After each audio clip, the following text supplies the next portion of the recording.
법인세율에 대해서 인하하는 방침에 대해서 다른 견해가 있을 수 있다라는 것을 말씀을 드리고, 그렇기 때문에 저는 이런 측면에서 정부하고 다른 생각을 갖고 있고, 지금 정부의 법인세율 최고세율을 낮춘다는 게 현실에 맞지 않은 정책이라는 생각이 드는 겁니다.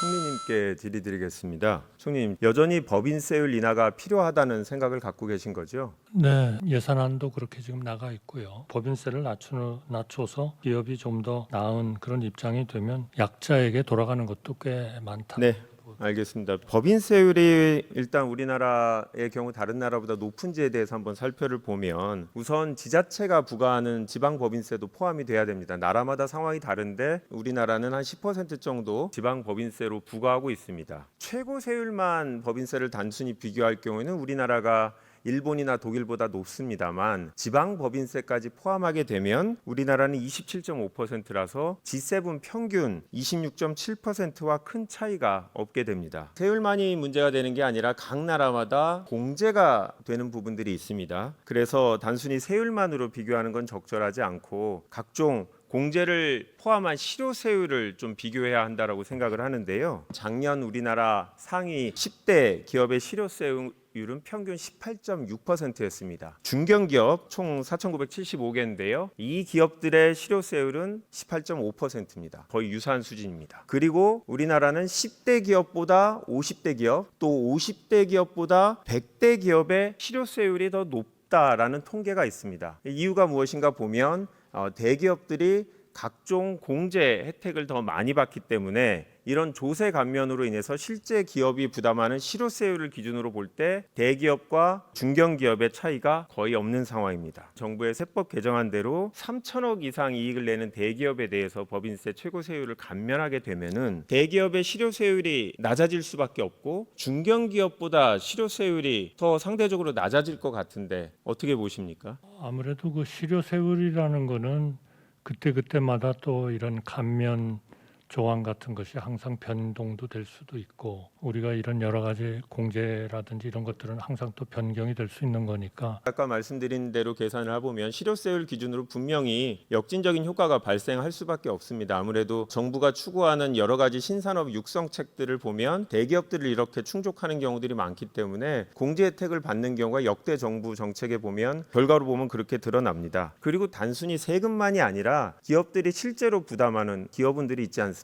이런 부분들까지 다 실제로 비교를 해야 기업들이 실제로 사업 운영을 하면서 부담하게 되는 비용들을 부담해야지만 실제로 각종 국가에서 어느 나라가 더 기업하기 어려운 환경인지 이렇게 비교가 될 거고, 그래서 세계은행에서는 총 조세 및 부담 비율을 조사해 발표를 하고 있습니다. 2019년 자료인데요. 우리나라의 경우는 33.2%로 OECD 국가 평균 41.6%, 또 전 세계 평균 40.4%에 비교해서 7 내지 8% 정도가 낮습니다.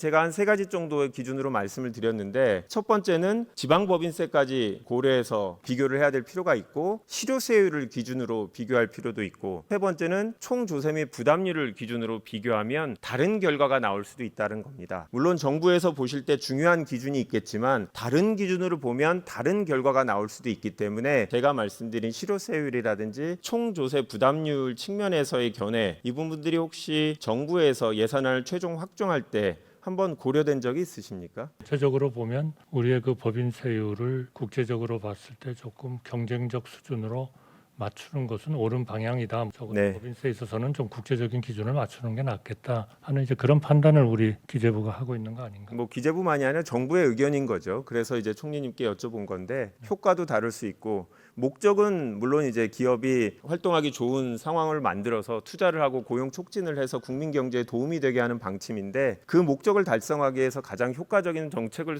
활용하고 있는지에 대해서 제가 한번 검토를 하고자 의견을 드립니다. 본 의원은 지금 정부가 3천억 이상의 순이익을 발생하는 대기업에 대해서만 세금을 낮추는 것이 적절하지 않다라는 생각인데요. 좀 더 구체적으로 또 말씀드리겠습니다. 재정 건전성을 되게 강하게 주장하고 계신데요. 당연히 그렇게 재정 건전성 개선과 법인세 감세를 공동으로 추구하기 위해서는 정부가 빚을 져야 됩니다. 국채를 발행해야 되는데 그럴 계획은 또 없으시고, 그렇다고 하면 정부 지출을 줄이는 방안밖에 없습니다. 정부는 지출 재구조화라는 표현을 쓰고 있는데 결국 정부의 재정 지출 세출을 줄이겠다라는 정부의 입장인 거죠. 모 의원님께서 적절히 지적하셨듯이 결국 우리나라에 대한 전체적인 경제에 대한 신뢰도, 이거는 사실 우리처럼 이렇게 개방된 경제에서는 굉장히 필요하기 때문에 그러한 그 우리나라에 대한 신뢰도를 건전하게 유지하기 위해서는 결국 재정을 건전하게 유지하는 것이 굉장히 중요하다. 신뢰는 사실 여러 가지 측면에서 중요한 거죠.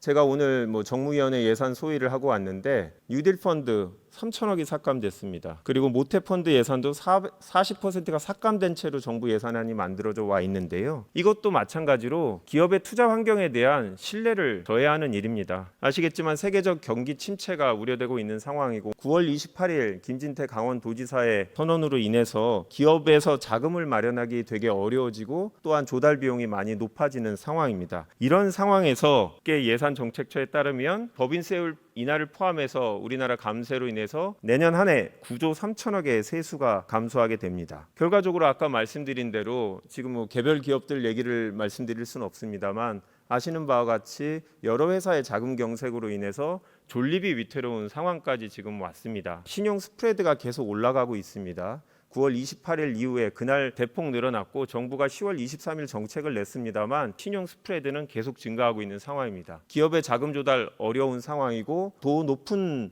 이자율을 부담해서도 자금 조달이 어려운 기업들이 많은 상태입니다. 이런 상태에서 3천억 이상의 대기업 전체에 대해서 감세를 하는 것은 그 예산을 가지고 사용할 수 있었던 다른 투자처, 뉴딜펀드만이 아니라 기업에 대한 여러 가지 지원책들이 있을 텐데 그런 부분에서 감소된 예산을 쓸 수밖에 없고, 그렇다고 하면 일정 대기업을 위한 혜택적인 정책으로 인해서 대부분의 기업에 대해서 피해가 초래될 수 있다. 그리고 무엇보다 중요한 것은 8월 말 9월 초에 정부가 예산안을 국회에 제출했을 때와는 또 많은 상황이 바뀌었다. 그렇기 때문에 그런 점을 고려해서 정부가 법인세에 대해서 다시 한번 점검을 해야겠다라는 생각이 드는 겁니다. 법인세 감면되면 기업이 투자를 증진하고 결국 그로 인해서 고용이 창출되고 근로자한테도 이익이 되겠다라는 건 전통적인 보수 경제학자들의 주장인데, 이에 대해서는 아시겠지만 주류 경제학자들도 이견을 제시하는 경우들이 많습니다. 추상적으로 예전과 같은 낙수효과 같은 방식으로 얘기하면 그거를 갖고 이제 수긍할 수 있는 시대는 지난 것 같습니다. 조금 더 구체적으로 법인세 감면으로 인한 경제효과에 대해서 설명하지 않는다면 국회가 예산안, 물론 법인세 감면안에 대한 법안에 대해서도 수긍하기 어렵다라는 말씀을 드립니다.